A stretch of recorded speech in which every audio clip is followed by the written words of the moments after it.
নমস্কাৰ আপোনালোকে চাই আছে অসম সংবাদ 24 ঘণ্টা। আজি আমি অসম সংবাদ 24 ঘণ্টায় আহি উপস্থিত হৈছোঁ ঠেলামৰা আৰক্ষী থানা এলেকাৰ বেলখিৰিত।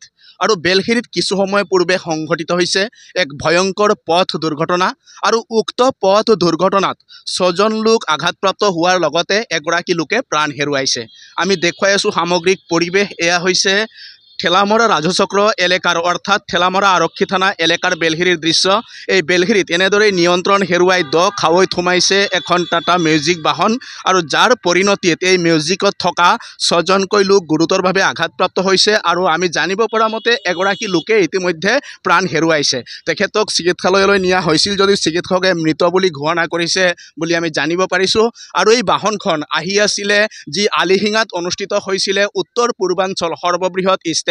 এই ইষ্টেমাৰ পৰা আজি ইষ্টেমা সামৰণি পৰাৰ লগে লগে তেখেতলোকে ঘৰমুৱা হৈছিলে। আৰু ঘৰমুৱা হৈ থকা অৱস্থাতে ঠেলামৰা ৰাজচক্ৰ এলেকা অৰ্থাৎ ঠেলামৰা আৰক্ষী থানা এলেকাৰ এই বেলখিৰিত খাৱৈত সোমাই পৰে বাহনখন।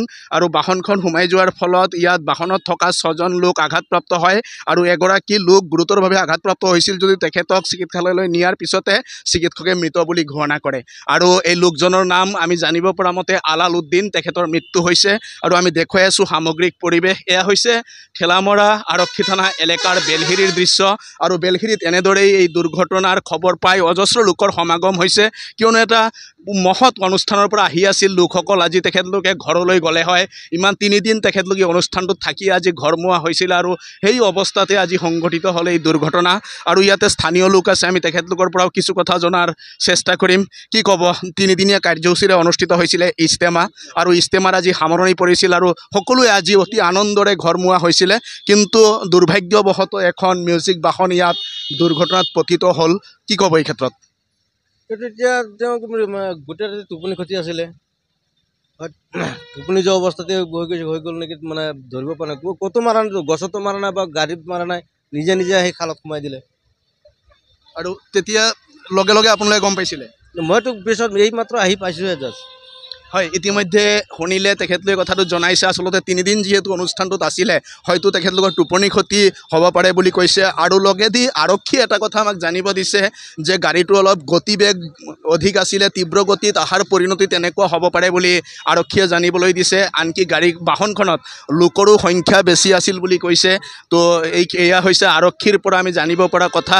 আৰু এই বাহনখনে আজি দুৰ্ঘটনাত পতিত হৈছে। আৰু ইতিমধ্যে এই দুৰ্ঘটনাত এজন লোকৰ মৃত্যু হোৱাৰ লগতে 6জনকৈ লোকে আঘাতপ্ৰাপ্ত হৈ এতিয়া চিকিৎসাধীন হৈ আছে।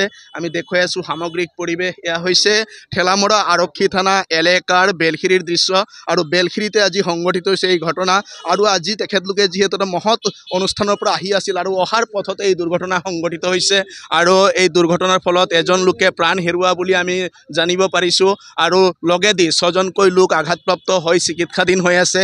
আৰু এই খবৰ পাই অঞ্চলটোৰ অজস্ৰ ৰাইজ ওলাই আহিছে। আৰু সকলোৱে ওলাই আহি আচলতে এই দুৰ্ঘটনাৰ খবৰ ল'ব আহিছে। আৰু এই দুৰ্ঘটনাৰ খবৰ পাই সকলোৱে মৰ্মাহত হৈছে।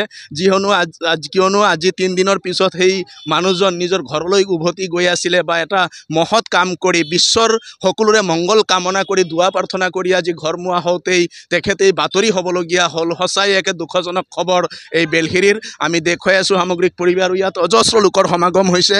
আৰু এই বাহনখন আহিছিলে আলিহিঙাৰ পৰা। আলিহিঙাৰ দিশৰ পৰা যেতিয়া ইয়াত তেজপুৰ দিশে গৈ থকা অৱস্থাত ঠেলামৰাৰ বেলখিৰিতে সংঘটিত হৈছে এই দুৰ্ঘটনা। আৰু এই দুৰ্ঘটনাৰ ফলত ইতিমধ্যে 6জনকৈ লোক গুৰুতৰভাৱে আঘাতপ্ৰাপ্ত হৈছে। আৰু এজন লোকৰ মৃত্যু হোৱা বুলিয়ে আমি জানিব পাৰিছোঁ। আৰু স্থানীয় লোক আছে, আমি তেখেতলোকৰ পৰাও কিছু কথা জনাৰ চেষ্টা কৰিম। কেইটা বজাত হৈছিলে ঘটনাটো? তুমি নাছিলা? দেখা নাই? কেইটা বজাত হৈছিলে ঘটনাটো? নাছিলা? হয়, ইতিমধ্যে আমি স্থানীয় ৰাইজৰ পৰা মতামত লোৱাৰ চেষ্টা কৰিছিলোঁ। যদিও এই লোকসকল আগতে ইয়াত নাছিলে, তেখেতলোকে পিছলৈ খবৰ পাই আহিছে। আৰু সঁচাই এই ঘটনাই সকলোকে মৰ্মাহত কৰিছে। আৰু এনেধৰণৰ ঘটনা আগতলৈ নহওক। আৰু সকলোৱে যান বাহন চলাওঁতে অলপ নিয়ন্ত্ৰণ ৰাখি চলাওক বা অলপ নিয়ন্ত্ৰণগামী হওক, আমিও তাৰে কামনা কৰিম। আৰু সকলোৱে অসম সংবাদ 24 ঘণ্টা চাই থোৱাৰ কাৰণে মই প্ৰশান্ত বৈশ্যই ঠেলামৰা আৰক্ষী থানা এলেকাৰ বেলখিৰিৰ পৰাই সকলোলৈ ধন্যবাদ জ্ঞাপন কৰিছোঁ।